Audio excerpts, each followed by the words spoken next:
এই আরিয়ান, ছাড় আমাকে। কোথায় নিয়ে যাচ্ছিস?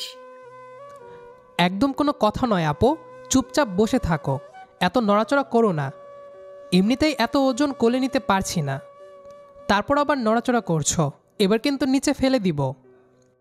তুই আমাকে কোথায় নিয়ে যাচ্ছিস সেটা তো বলবি।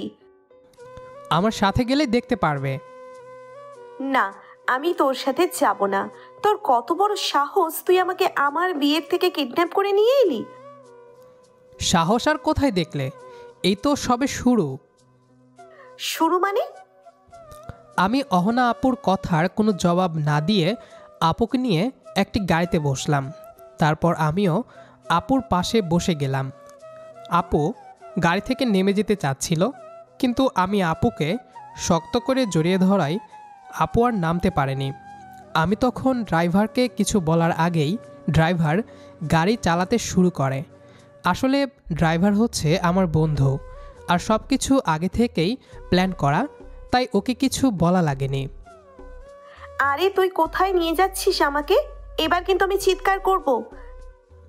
চিৎকার করে লাভ নেই আপু, বাহিরে কোনো আওয়াজ শোনা যাবে না। প্লিজ আরিয়ান, এটা শুধু বলছি আমরা কোথায় যাচ্ছি। বিয়ে করতে। কি? বিয়ে করতে মানে? কার বিয়ে? কার সাথে কার বিয়ে? কেন, আমার সাথে তোমার বিয়ে? কি সব বলছিস? তুই কি পাগল হয়ে গেছিস নাকি? হ্যাঁ হ্যাঁ, আমি পাগল হয়ে গিয়েছি তোমার প্রেমে। কি? আমার প্রেমে মানে? হ্যাঁ আপু, আমি তোমাকে ভালোবাসি, অনেক আগে থেকেই ভালোবাসি। তোমাকে ছাড়া আমি বাঁচতে পারবো না। আরিয়ান, তোর কথাগুলো আমার মাথার উপর দিয়ে যাচ্ছে।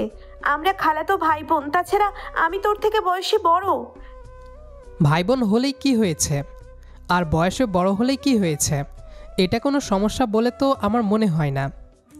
কেউই কখনো এটা মেনে নিবে না। আমার বাবা মা রাজি আছে, এবার তোমার বাবা মা রাজি না হলেও সমস্যা নেই, কারণ আজকে থেকে তুমি আমাদের বাড়ির বউ, আমাদের বাড়িতেই থাকবে। কি? খালামণি আর খালু রাজি? অহনা আপু তখন আর কোনো কথা বলল না, চুপচাপ জানালা দিয়ে বাইরের দিকে তাকিয়ে আছে। আমিও তখন আর কোনো কথা বাড়ালাম না। সময়টা এখন প্রায় রাত 8টা। গাড়ি চলছে আমার বাড়ির উদ্দেশ্যে। কিছুক্ষণের মধ্যেই গাড়ি আমার বাড়ির সামনে এসে থামে। আপু তখন কিছুটা অবাক হয়, হয়তো মনে করেছিল আমি অন্য কোথাও নিয়ে যাব, সরাসরি বাড়িতে নিয়ে আসবো সেটা ভাবতে পারেনি। তারপর আমি গাড়ি থেকে নেমে আপুকে গাড়ি থেকে নামালাম। এরপর বাড়ির ভেতরে গেলাম। বাবা মা আর কাজী সাহেব বসে আছে। তখনই মা আমাদের দিকে এগিয়ে আসে। খালামণি, এগুলো কি হচ্ছে? রাগ করিস না মা, আসলে আরিয়ান তোকে অনেক ভালোবাসে। প্লিজ মা, তুই রাগ করিস না, তুই রাজি হয়ে যা। হে মামনি, রাজি হয়ে যাও। আপু কিছু বলে না। আমি সোফায় বসে আছি। মা অহনা আপুকে এসে আমার পাশে বসিয়ে দিল। কাজী সাহেব, বিয়ের কাজ শুরু করেন। না না না না, আপনারা কি করছেন? আমার বাবা মা কি ভাববেন? আমি এই বিয়ে মানি না। শোন মা, আরিয়ান তোকে সত্যিই খুব ভালোবাসে। আরিয়ান এমন একটা কাণ্ড ঘটিয়ে ফেলেছে যে এখন আর পিছু ফেরার উপায় নেই। যদি এই বিয়েটা না হয় তাহলে আমাদের সবার মান সম্মান যাবে। তোর বাবা মাও লোক সমাজে মুখ দেখাতে পারবেন না। মামনি, মনকে শক্ত করো, পরিস্থিতি বুঝে নাও। এখন এই বিয়েটা হওয়া দরকার। আমি তোমার বাবা মায়ের সাথে কথা বলবো, সব ঠিক হয়ে যাবে।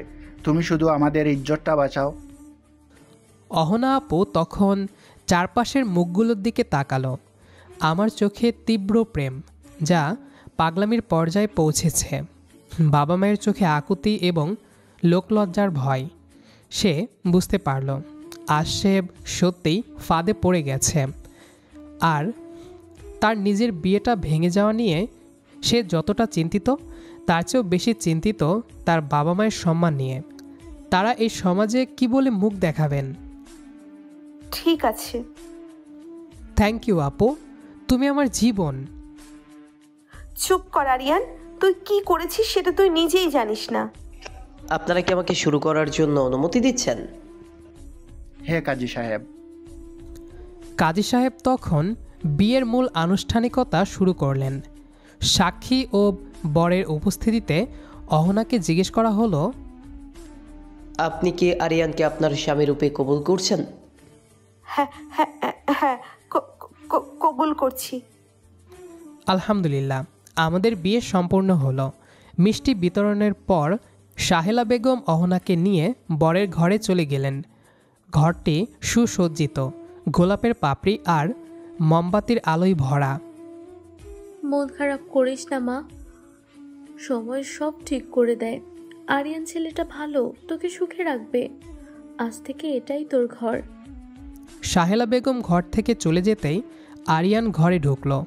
দরজা বন্ধ করে অহনার দিকে এগিয়ে এলো। তার চোখে এখন শুধু আনন্দ আর অধিকারের নেশা।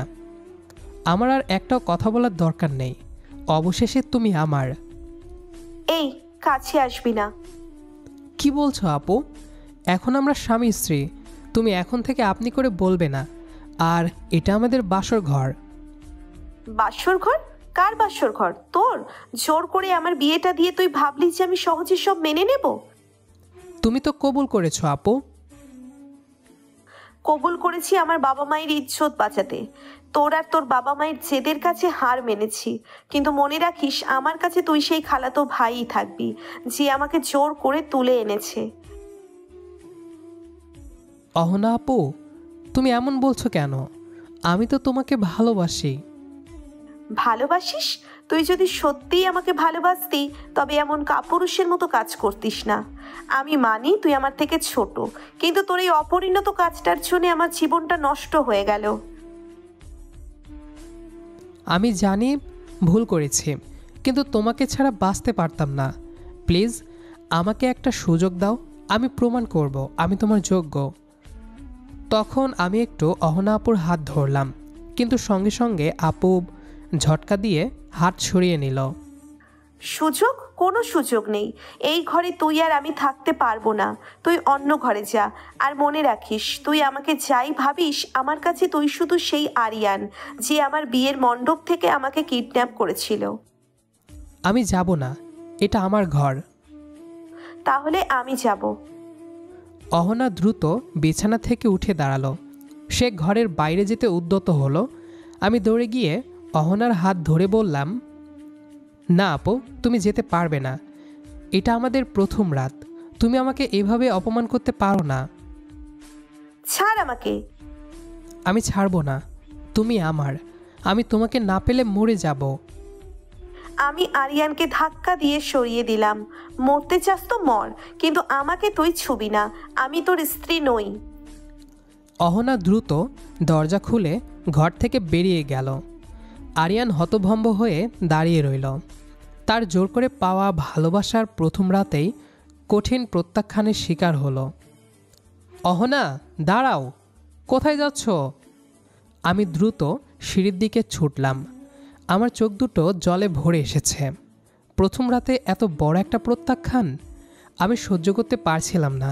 নিচে গিয়ে দেখি মা আর বাবা দুজনেই হতভম্ব হয়ে দাঁড়িয়ে আছেন, আর অহনা আপু মা বাবার সামনে দাঁড়িয়ে হাউমাউ করে কাঁদছে।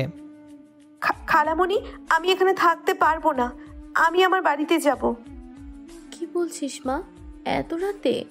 আর বিয়ে হয়ে গেল? এখন আর ওসব কি বলছিস? সবাই শুনলে কি ভাববে? কি হয়েছে? এত চেঁচামেচি কিসের? আরে মামনি, তুমি এখনো তৈরি হওনি, আর বাইরে কেন?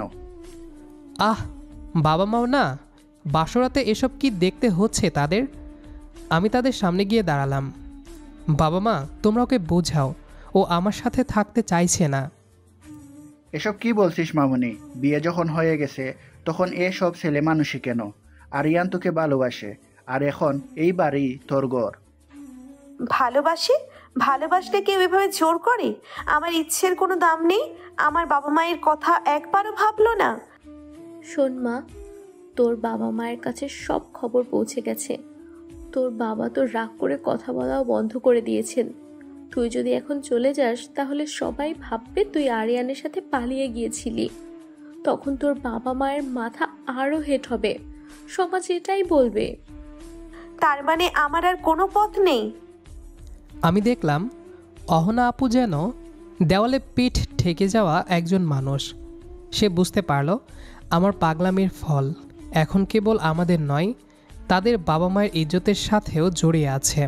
আমি জানি আমার কাজটা জঘন্য, কিন্তু আপুকে পাওয়ার জন্য আমার আর কোনো উপায় ছিল না। এটাই বাস্তবতা মামনি। এখন তোর শ্বশুর বাড়ি এটাই, তোকে এখানেই মানিয়ে নিতে হবে। তুই যদি আরিয়ানের সাথে না থাকিস তবে আরিয়ানেরও সম্মান থাকবে না, আর লোকলজ্জার বয়ে আমরা কেউ আর মুখ দেখাতে পারবো না। ঠিক আছে, আমি যাব না। অহনা আপু, আমার কাছে আসবি না। আমি এই বাড়িতে থাকবো, তবে তোর স্ত্রী হিসেবে নয়, এক ছাদের নিচে বাধ্য হয়ে থাকা একজন অপরিচিত হিসেবে। আমি তোর বাবা মায়ের ইজ্জতের জন্যে মানলাম, তোর জন্যে নয়। অহনা আপুর প্রতিটি কথা আমার বুকে তীরের মতো বিঁধছিল, তবুও আমি সহ্য করলাম। আমি জানি এই রাগ তার সাময়িক, ভালোবাসা দিয়ে আমি একদিন তার মন জয় করবই। কিন্তু কোনো কিন্তু নয়, আমি আপাতত তোর স্ত্রী হয়ে থাকবো, লোক দেখানো। কিন্তু মনে রাখিস, আমাদের মাঝে কোনো স্বামী স্ত্রীর সম্পর্ক তৈরি হবে না। তুই আমাকে ছুতে পারবি না। তুই যদি সেই চেষ্টা করিস তাহলে আমি সবাইকে বলে দেবো যে তুই আমাকে কিডন্যাপ করে জোর করে বিয়ে করেছিস। মামনি, এভাবে কথা বলিস না। খালু, আমি শুধু আমার শর্তটা জানিয়ে দিলাম। ঠিক আছে আপু, তোমার সত্যই মানলাম। আমি তোমাকে কষ্ট দিতে চাই না। আমি অপেক্ষা করব যতক্ষণ না তুমি নিজে থেকে আমাকে স্বামী হিসেবে মেনে নিচ্ছ। সেই দিনটা হয়তো কখনোই আসবে না। অহনা আপু আর কোনো কথা না বলে আবার সিঁড়ির দিকে পা বাড়ালো। সে ধীরে ধীরে আমার ঘরে ফিরে গেল। আমি দেখলাম ঘরে ঢোকার পর সে আমার দিকে না তাকিয়ে সরাসরি ঘরের অন্য কোণে সোফায় গিয়ে বসলো। তুমি বিছানায় শুতে পারো আপু, আমি সোফায় শুচ্ছি। আমি উত্তর না দিয়ে জানালা দিয়ে বাইরে তাকালাম। আমি জানি আমার ওপর তোমার রাগ হওয়া স্বাভাবিক, কিন্তু বিশ্বাস করো আমি তোমাকে সত্যিই ভালোবাসি। তোর ভালোবাসাটা আমার জীবনে বিষ ঢেলে দিয়েছে আরিয়ান। এখন চুপ করে থাক, আমি ঘুমাতে চাই। আমি আর কোনো কথা না বলে হতাশ হয়ে সোফায় শুয়ে পড়লাম। আমার মনটা ভেঙে যাচ্ছিল। জোর করে পাওয়া ভালোবাসার মূল্য কি শুধুই এই প্রত্যাখ্যান? আমি শুধু ভাবছিলাম কিভাবে অহনা আপুর মন জয় করা যায়। আজ বউ ভাত, মা খুব সকালে উঠে সব কাজ তদারকি করছেন। আমি উঠে দেখি অহনা আপু তখনও সোফায় বসা, হয়তো সারা রাত ঘুমায়নি। তাকে দেখে খুব কষ্ট হলো। কি রে মা, এত বলা অব্দি ঘুমাসনি? আয়, নাস্তা করবি। মা, অহনা আপু এখনও খুব রেগে আছে, কাল সারা রাত ঘুমাতে পারেনি। তোমরা একটু শান্তভাবে কথা বলো। তোরা কি করছিস তোরাই জানিস। যা তো, মুখ হাত ধুয়ে তৈরি হ। আজ তো তোর বউ ভাত, সবাই আসবে। আর হ্যাঁ, আমি একটা দামি বেনারসি শাড়ি পাঠিয়েছি, অহনাকে বলবি ওটা যেন পরে। বাবা মা আসছেন তো? হ্যাঁ, তোর কাকা কাকিমা আসবেন। তোর বাবার সাথে কথা হয়েছে, তোর কাকিমা খুব রেগে আছেন, কিন্তু লোকলজ্জার ভয়ে আসছেন। আমার মনে একটা মিশ্র অনুভূতি হলো। অহনা আপুর বাবা মা আসছেন, হয়তো পরিস্থিতি একটু হলেও স্বাভাবিক হবে। আমি দ্রুত স্নান সেরে নিলাম। তারপর অহনা আপুর ঘরে গিয়ে দেখি সে সাধারণ একটা শাড়ি পরে বসে আছে। আপু, ভেতরে আসবো? আসবি? তুমি তৈরি হয়ে গেছো? মা একটা দামি বেনারসি শাড়ি পাঠিয়েছিল, আমি এনেছি, এটা পরবে। দরকার নেই, আমি এটাই পরবো। প্লিজ আপু, আমার বাবা মায়ের মুখটা রেখো, আর একটু হাসার চেষ্টা করো। তোমার এই বিষণ্ণ মুখ দেখে সবাই কি ভাববে? আজ তোমার বাবা মাও আসছেন। তুই আমাকে জোর করেছিস, এখন তোর বাবা মায়ের সম্মানের জন্য আমাকে অভিনয় করতে হবে? অভিনয় না আপু, শুধু একটু স্বাভাবিক থাকার চেষ্টা করো। তোমার বাবা মায়ের সামনে তো অন্তত হাসো। অহনা আপু শাড়িটার দিকে তাকালো। সম্ভবত তার বাবা মায়ের সম্মানের কথা ভেবেই সে নীরব হলো। সে আর কোনো কথা বলল না। আমি শাড়িটা বিছানায় রেখে চলে এলাম। আমি জানি এই কঠিন পরিস্থিতিতে তাকে মানিয়ে নিতে একটু সময় দিতে হবে। আমার ভালোবাসার ওপর আমার আস্থা আছে। আমি তখন নিজে নিজে বলছিলাম আমার জীবনের এই নাটক আজ থেকে শুরু হলো, আমি জানি না এর শেষ কোথায়। পরের দিন সকালটা আমার কাছে এক মিশ্র অনুভূতির ছিল। একদিকে অহনা আপুর প্রত্যাখ্যানের যন্ত্রণা, অন্যদিকে বৌভাতের অনুষ্ঠানের প্রস্তুতি। আমি খুব ভোরে উঠে ড্রয়িং রুমে বসেছিলাম, তখনও কেউ উঠেনি। শুধু ভাবছিলাম আমার আর অহনা আপুর ভবিষ্যৎ কী হবে। হঠাৎ গেটে একটা গাড়ির আওয়াজ পেলাম। এত সকালে কে এলো? আমি উঠে গিয়ে দেখি গেটের সামনে অহনা আপুর বাবা, আমার খালু, দাঁড়িয়ে আছেন। তার মুখটা থমথমে, চোখে রাগের চিহ্ন স্পষ্ট। তার সাথে অহনা আপুর মা, আমার খালামণি নেই, শুধু উনি একা এসেছেন। আমি তাড়াতাড়ি দরজা খুলে দিলাম। খালু, আপনি এত সকালে? আসুন, ভেতরে আসুন। কোথায় তোমার বাবা? তাকে ডাকো। আমি বুঝতে পারলাম খালু শান্ত হয়ে আসেননি। তিনি হয়তো আজ আমার এবং আমার বাবার সব পরিকল্পনা ভেঙে দিতে এসেছেন। আমার বুকটা কেঁপে উঠল। আমি তাড়াতাড়ি বাবাকে ডাকতে লাগলাম। বাবা, খালু এসেছেন। বাবা আর মা দ্রুত নিচে নেমে এলেন। বাবা খালুকে দেখে কিছুটা অপ্রস্তুত হলেন। আহসান, আরে ভাই, তুমি এত বুড়ে, এসো এসো, ভিতরে এসো। কাল বৌভাতে তু এলে না, আজ এসেছো জেনে খুব খুশি হলাম। খুশি হওয়ার কিছু নেই তানভীর। আমি কেন এসেছি তুমি ভালো করেই জানো। আমার মেয়েকে তোমরা জোর করে এনে বিয়ে করেছ, এর বিচার চাই আমি।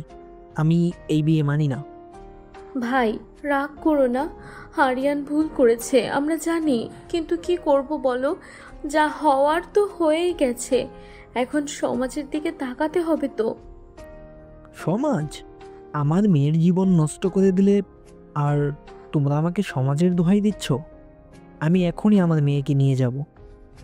খালু প্লিজ, আমি জানি আমি ভুল করেছি, কিন্তু আমি অহনা আপুকে সত্যি ভালোবাসি। চুপ করিস তুই, তোর ভালোবাসার নমুনা তো দেখাই হলো। ঠিক তখনই অহনা আপু সিঁড়ি দিয়ে নামছিল। সে খালুর চিৎকার শুনে থমকে দাঁড়ালো। তার চোখ দুটো বিস্ময়ে বড় হয়ে গেল। বাবা, মা, তুই ঠিক আছিস তো? আয় আমার কাছে আয়, আমি তোকে নিয়ে যেতে এসেছি। অহনা আপু দ্রুত সিঁড়ি দিয়ে নেমে খালুর দিকে যেতে চাইল, কিন্তু বাবা তাকে থামিয়ে দিলেন। আহসান, শোনো, তুমি মাথা ঠান্ডা করো, এসো আমরা নাস্তা করি আর শান্তভাবে কথা বলি। অনেকক্ষণ ধরে আলোচনা চলল। আমি দেখলাম বাবা মা দুজনেই খালুর কাছে অনবরত ক্ষমা চাইছেন। তারা বারবার অনুরোধ করছেন যেন তিনি লোকলজ্জার দোহাই দিয়ে এই সম্পর্কটা মেনে নেন। বাবা প্রতিশ্রুতি দিলেন যে আমি অহনা আপুকে খুব সুখে রাখব। অবশেষে আলোচনা শেষে যা ঘটল তাতে আমি আর অহনা আপু দুজনেই স্তম্ভিত হয়ে গেলাম। ঠিক আছে তানভীর, আমি আর কি বলবো, যা হওয়ার তা তো হয়েই গেছে। তোমরা যখন এত করে বলছো আর লোকসমাজে এখন আর মুখ দেখানোর উপায় নেই, আমি আর এই সম্পর্ক ভাঙতে চাই না। আমি তোমাদের উপর বিশ্বাস রাখলাম। কি? বাবা, তুমি কি বলছো? তুমি এই সম্পর্ক মেনে নিচ্ছ? কি করব বল মা, সমাজের দিকে তাকাতে হবে তো। আর তোর খালামণি খালু তো যখন এত করে বলছেন, তুই এখানেই থাকবি। আরিয়ান, আমার মেয়ের যেন কোনো কষ্ট না হয়। যদি কোনোদিন শুনি তুই ওকে কষ্ট দিয়েছিস। না খালু, আমি কথা দিচ্ছি আমি আমার জীবনের চেয়েও বেশি ওকে ভালো রাখব। খালু তারপর কিছুক্ষণ আমার বাবা মায়ের সাথে হালকা কথাবার্তা বললেন। অহনা আপুর দিকে তিনি একরাশ হতাশা আর ভালোবাসা মেশানো দৃষ্টিতে তাকালেন। তারপর আর কোনো কথা না বলে চলে গেলেন। অহনা আপু তখনও স্তম্ভিত হয়ে দাঁড়িয়েছিল, তার চোখে জলের ধারা। বাবা, বাবা মেনে নিল এত সহজে? আহা, দেখলি তো মা, সব ঠিক হয়ে গেল। অহনা আপু আমার দিকে তাকালো। তার চোখে এখন রাগ আর অভিমান ছাপিয়ে এক অসহনীয় কষ্ট। সে কোনো কথা না বলে সোজা ওপরে নিজের ঘরে চলে গেল। এরপর এভাবেই দিনগুলো কাটতে থাকলো। অহনা আপু আমার সাথে কথা বলতো না। সে পারতপক্ষে আমাকে এড়িয়ে চলতো। আমি বুঝতাম তার ভেতরে যন্ত্রণা, কিন্তু আমি তো তাকে ভালোবাসি। আমি স্থির করেছিলাম তাকে কোনোভাবেই চাপ দেব না। আমি অহনা আপুর প্রতি ছোট ছোট যত্ন নিতে শুরু করলাম। সকালে ঘুম থেকে ওঠার আগেই তার জন্য গরম জল আর টুথব্রাশ তার বেডসাইড টেবিলে রেখে দিতাম। সে যেই বইগুলো পড়তে ভালোবাসতো আমি লুকিয়ে সেগুলো লাইব্রেরি থেকে এনে রাখতাম। দুপুরে কলেজ থেকে ফিরে দেখতাম সে হয়তো বাগানে বসে আছে বা একা ঘরে চুপ করে আছে। আমি তার জন্য পছন্দের ফল বা চকলেট এনে দিতাম, কিন্তু সে কখনো খেত না। তবে আমি দেখতাম পরের দিন সকালে সেগুলো নেই। একদিন অহনা আপু খুব অসুস্থ হয়ে গেল, প্রচণ্ড জ্বর আর বমি। আমি ভয়ে অস্থির হয়ে গেলাম। আপু, ডাক্তার ডাকবো? না, দাঁড়াও, আমি নিজেই তোমাকে হাসপাতালে নিয়ে যাব। দরকার নেই, আমাকে একটু একা থাকতে দে। এসব কি বলছো? তোমার এত জ্বর। চুপচাপ ওঠো, আমি তোমাকে ধরে নিয়ে যাচ্ছি। আমি তাকে জোর করে ধরে গাড়িতে তুললাম। হাসপাতালে গিয়ে ডাক্তার দেখালাম। ডাক্তার বললেন দুর্বলতা আর ফ্লু। রাতে আমি তার পাশে বসে সারাক্ষণ কপালে জলপট্টি দিলাম। সে ঘুমের ঘরে মাঝে মাঝে আমার নাম ধরে ডাকছিল। পরের দিন সকালে ঘুম থেকে উঠে অহনা আপু দেখল আমি তার পায়ের কাছে বসে ঘুমিয়ে পড়েছি। সে আমার দিকে অনেকক্ষণ তাকিয়ে রইল। তার চোখে আমি প্রথম কোনো বিরক্তি দেখিনি। আপু, কেমন লাগছে এখন? ভালো। তুই কখন এলি? আমি তো সারা রাত এখানেই ছিলাম। কেন, তোর শরীর খারাপ লাগবে তো? তোমার কিছু হলে আমার ভালো লাগতো? অহনা আপু আমার কথায় কোনো জবাব দিল না। সে মুখ ফিরিয়ে নিল। কিন্তু আমি দেখলাম তার ঠোঁটের কোণে যেন অতি সামান্য একটা হাসি ফুটে উঠল। সেটা এক মুহূর্তের জন্য হলেও আমি অনুভব করলাম। এভাবে কেটে গেল প্রায় 1 মাস। আমি তার সাথে কোনো শারীরিক সম্পর্ক স্থাপনের চেষ্টা করিনি। তাকে জোর করার কথা ভাবতেও পারিনি। আমি তার সম্মান আর ইজ্জত সব সময় রক্ষা করেছি। একদিন রাতে আমি সোফায় বসে বই পড়ছিলাম। অহনা আপু বিছানায় শুয়েছিল। আরিয়ান, হ্যাঁ আপু। তুই তুই কেন আমার জন্য এত করিস? কারণ আমি তোমাকে ভালোবাসি। তোর ভালোবাসাটা কেন এত পাগলামির মতো? জানি না, যেদিন প্রথম তোমাকে দেখেছিলাম সেদিন থেকেই তুমি আমার স্বপ্নে, আমার বাস্তবে মিশে গিয়েছ। তোমাকে ছাড়া আমি বাঁচতে পারতাম না। আমি তো তোর থেকে বড়। ভালোবাসা কি বয়স দিয়ে হয় আপু? অহনা আপু আর কোনো কথা বলল না। সে আবার পাশ ফিরে শুয়ে পড়ল। কিন্তু আমি দেখলাম অহনা আপুর ভেতরে জমে থাকা বরফটা ধীরে ধীরে গলতে শুরু করেছে। তার চোখে এখন আর সেই তীব্র রাগ নেই, আছে এক ধরনের নরম জিজ্ঞাসা। সে হয়তো এবার আমার ভালোবাসাটাকে বুঝতে শুরু করেছে। আমার কঠিন কাজটা হয়তো এবার একটু সহজ হতে চলেছে। আমার জীবনের সবথেকে বড় ভয় ছিল অহনা আপুর কাছে নিজেকে প্রমাণ করতে না পারা। আমি জানি জোর করে বিয়েটা করে আমি ওর চোখে জঘন্য হয়ে গেছি, কিন্তু গত 1 মাস ধরে ওর প্রতি আমার অক্লান্ত যত্ন, আমার ভালোবাসা হয়তো ধীরে ধীরে ওর মনের বরফ গলাচ্ছিল। ও এখন আর আগের মতো এড়িয়ে চলতো না। মাঝে মাঝে আমার দেওয়া ফলগুলো খেত। ওর মুখে অল্প একটু হাসি দেখতে পেলেও আমার জীবন সার্থক মনে হতো। সকালবেলা আমি কলেজে যাওয়ার জন্য বাইক স্টার্ট করছিলাম। অহনা আপু বারান্দায় দাঁড়িয়েছিল।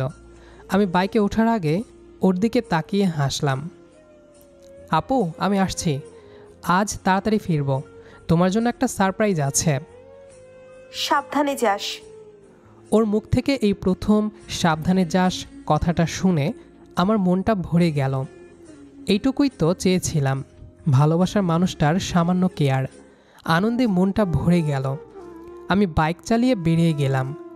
এরপরের সব কিছু যেন একটা সাদা পর্দার মতো। কলেজের কাছেই একটা তীব্র বাঁক। আমার মনোযোগটা হয়তো অহনা আপুর কথাই ভাবছিল। উল্টো দিক থেকে একটা দ্রুতগামী ট্রাক আসছিল, কিন্তু বাঁকটা এমনভাবে ঘুরেছিলাম যে নিয়ন্ত্রণ রাখতে পারলাম না। শেষ মুহূর্তে শুধু মনে হলো অহনা আপু হয়তো তোমার কাছে ক্ষমা চাওয়ার সুযোগ আর পেলাম না। একটা প্রচণ্ড ধাক্কা, আর তারপর সব অন্ধকার। অহনার দৃষ্টিকোণ থেকে আমি বারান্দায় দাঁড়িয়ে আরিয়ানের বাইকের আওয়াজ মিলিয়ে যাওয়া পর্যন্ত শুনলাম। মনটা একটু নরম হয়েছিল।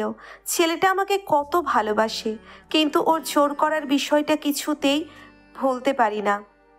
সাবধানে যাস বলাটা অভ্যেসের বশে বলা, নাকি সত্যিই ওর জন্য চিন্তা হয়েছে? ভাবতেই বুকের ভিতরটা কেমন যেন মোচড় দিয়ে উঠল। প্রায় দুপুরের দিকে আমাদের বাড়িতে হঠাৎ ফোন এলো। মা ফোনটা ধরলেন, আর মুহূর্তেই তার মুখটা সাদা হয়ে গেল। কে বলছিস? আরিয়ান অ্যাক্সিডেন্ট কোথায়? আমার বুকটা ধরাস করে উঠল। আরিয়ান! আমি ভয়ে দৌড়ে মায়ের কাছে গেলাম। আরিয়ানের মারাত্মক বাইক অ্যাক্সিডেন্ট হয়েছে, হাসপাতালে নিয়ে যাচ্ছে। তানভীর সাহেব তখন অফিসে ছিলেন। মা দ্রুত তাকে ফোন করলেন। আধা ঘন্টার মধ্যেই আমরা সবাই দ্রুত হাসপাতালে পৌঁছলাম। হাসপাতালের করিডোরটা তখন থমথমে। বাবা আর মা দুজনেই পাগলের মতো কাঁদছেন। বাবা অস্থিরভাবে পায়চারি করছেন।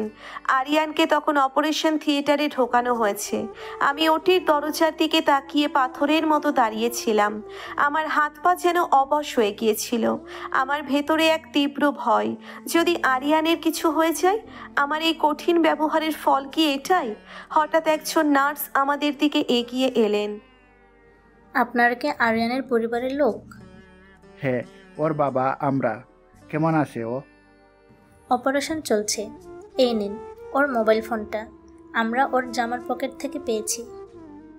নার্স ফোনটা আমার হাতে দিলেন। আমি যন্ত্রের মতো ফোনটা হাতে নিলাম। ফোনটা লক ছিল না। ওয়ালপেপারটা দেখেই আমার বুক ফেটে কান্না এলো। ওয়ালপেপারে আমার ছবি, সেই ছবিটা যেটা আমার পুরনো মোবাইলে তোলা ছিল। আরিয়ানের কাছেও ছিল সেটা। ছবির কোনায় ইংরেজিতে ছোট করে লেখা, মাই সুইট হার্ট। সে আরও বলল, আমার চোখের জল বাদ মারল না। যে ছেলেটা আমাকে জোর করে তুলে এনেছিল, আমার ছবিকে নিজের সুইট হার্ট হিসেবে বুকে ধরেছিল, আমি যাকে এত ঘৃণা করেছি, সে কিনা ভালোবাসার এই গোপন প্রমাণ বয়ে বেড়াচ্ছিল। আমি ফুপিয়ে কেঁদে উঠলাম। আমার মনের সব রাগ, অভিমান, ঘৃণা যেন এক মুহূর্তে ধুয়ে গেল। আমার মনে হলো আমি ওর সাথে অন্যায় করেছি। আমি ওর ভালোবাসাকে কখনো মূল্য দেইনি। অপারেশনের পর দীর্ঘ 4 ঘন্টা পর ডাক্তার ওটি থেকে বেরিয়ে এলেন। আপনারও চিন্তা করবেন না, অপারেশন সফল হয়েছে। আঘাত গুরুতর ছিল, পায়ে বেশ চোট লেগেছে, রক্তক্ষরণও বেশি হয়েছিল। 24 ঘন্টা না গেলে কিছু বলা যাবে না, তবে সে এখন আশঙ্কামুক্ত। সবার মুখে স্বস্তির ছাপ। মা তখনও কাঁদছিলেন, তবে এখন আনন্দের কান্না। 24 ঘন্টা পর আরিয়ানকে কেবিনে শিফট করা হলো। বাবা, মা, এমনকি খালু সবাই আরিয়ানকে দেখে গেলেন। সবার মুখে হাসি। সে আরও বলল, যখন সবাই চলে গেল কেবিনে শুধু আমি আর আরিয়ান। সে তখনও কিছুটা ঝিমিয়ে আছে। আমি ধীরে ধীরে কেবিনের ভেতরে প্রবেশ করলাম। আরিয়ান চোখ বন্ধ করে শুয়েছিল, তার হাতে পায়ে ব্যান্ডেজ। তাকে দেখে আমার ভেতরটা মুচড়ে উঠল। আমি তার পাশে রাখা চেয়ারটায় বসলাম, তার কপালে আলতো করে হাত রাখলাম। আরিয়ান! আপু, তুমি তুমি এখানে? তোর কি মনে হয় আমি এখানে থাকবো না? আমি আরিয়ানের হাতটা আলতো করে ধরলাম। আমার ক্ষমা দরকার আরিয়ান। আমি তোর সাথে যা করেছি, যে ব্যবহার করেছি, তা জঘন্য। আমি তোর ভালোবাসাকে অপমান করেছি। তুই আমাকে এত ভালোবাসিস আর আমি... কোনো ক্ষমা চাইবে না আপু, তুমি তো ঠিকই ছিলে। আমি তো জোর করেছিলাম, তুমি আমাকে মেনে নাওনি, এটাই স্বাভাবিক ছিল। না আরিয়ান, তোর ফোনে আমার ছবি দেখলাম, মাই সুইট হার্ট। আমি আসলে তোর ভালোবাসার গভীরতা বুঝতে পারিনি। তুই আমার জন্য মরতে বসেছিলি, আর আমি তোকে শুধু কষ্ট দিয়েছি। আমি আলতো করে আপুর হাতটা চেপে ধরে বলি, তুমি আমাকে মেনে নিলেই আমার সব কষ্ট দূর হয়ে যাবে আপু। শুধু একবার ভালোবেসে ডাকো। আমি তোকে ভালোবাসি আরিয়ান। আমি তোর স্ত্রী, আমি তোর সুইট হার্ট। আমাকে ক্ষমা করে দে। আমি তার কপালে আলতো করে চুমু খেলাম। এই প্রথম আমি তাকে কোনো দ্বিধা ছাড়াই স্পর্শ করলাম। আরিয়ান মুচকি হাসল। সেই হাসিতে যেন 1 মাসের সব ক্লান্তি আর কষ্ট দূর হয়ে গেল। আমি এখন সত্যি সুস্থ হয়ে যাব আপু। তোমার ভালোবাসা পেয়েছি যখন, তখন আর কোনো ভয় নেই। আমার মনে হলো আমার আর আরিয়ানের সম্পর্কের কঠিন অধ্যায়টা আজ থেকে শেষ হলো। আমাদের জোর করে শুরু হওয়া গল্পটা আজ থেকে ভালোবাসার পথে যাত্রা শুরু করলো। আমরা দুজন দুজনকে জড়িয়ে ধরি পরম ভালোবাসায়, আর এর মধ্যে দিয়ে আমাদের আজকের গল্পটি শেষ হলো। তো দর্শক, আজকে এখানেই বিদায় নিচ্ছি। লাইক, কমেন্ট ও সাবস্ক্রাইব করে আমাদের পাশেই থাকবেন। আর সবশেষে পরবর্তী গল্পটি দেখার আহ্বান জানিয়ে আজকে এখানেই শেষ করছি। সে পর্যন্ত ভালো থাকবেন, সুস্থ থাকবেন। আল্লাহ হাফেজ।